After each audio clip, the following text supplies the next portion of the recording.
একটা ইন্টারন্যাশনাল ব্রেকের পর আবারও কিন্তু আগামী 23 তারিখ থেকে পুনরায় শুরু হতে চলেছে আইএসএল।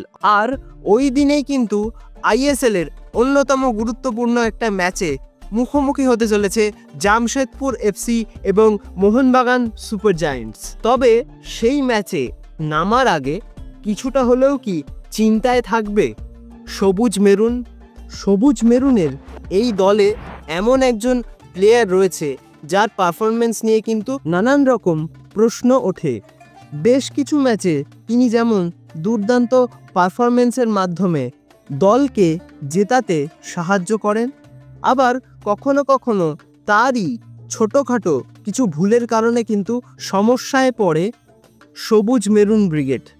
তবে এবার জামশেদপুর এফসির বিপক্ষে এই প্লেয়ারটি খেলবেন কিনা তাই নিয়ে কিন্তু সংশয় তৈরি হতে পারে।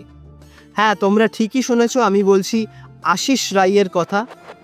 যেটুকু আপডেট পাওয়া যাচ্ছে তাতে কিন্তু আশিস রাইয়ের একটা ইনজুরি হয়েছে, যে কারণে তাকে কিন্তু ন্যাশনাল টিমের ক্যাম্প থেকে রিলিজ করে দেওয়া হয়েছে, যার ফলে জামশেদপুর এফসির বিপক্ষে ম্যাচে আশিস রাই খেলতে পারবেন কিনা তাই নিয়ে কিন্তু সংশয় তৈরি হয়েছে।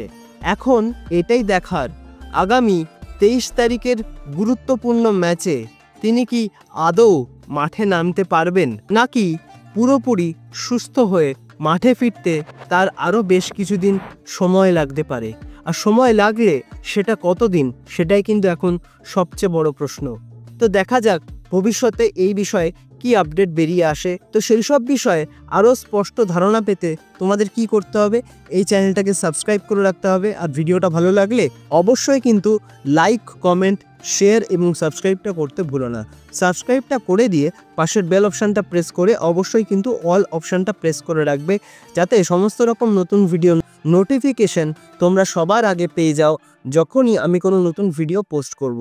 তো আজকের মতন ভিডিওটা তাহলে এখানেই শেষ করি। দেখা হবে আবারও পরবর্তী ভিডিওতে নতুন কোনো দিন, নতুন কোনো সময়। তোমরা ভালো থেকো, সুস্থ থেকো।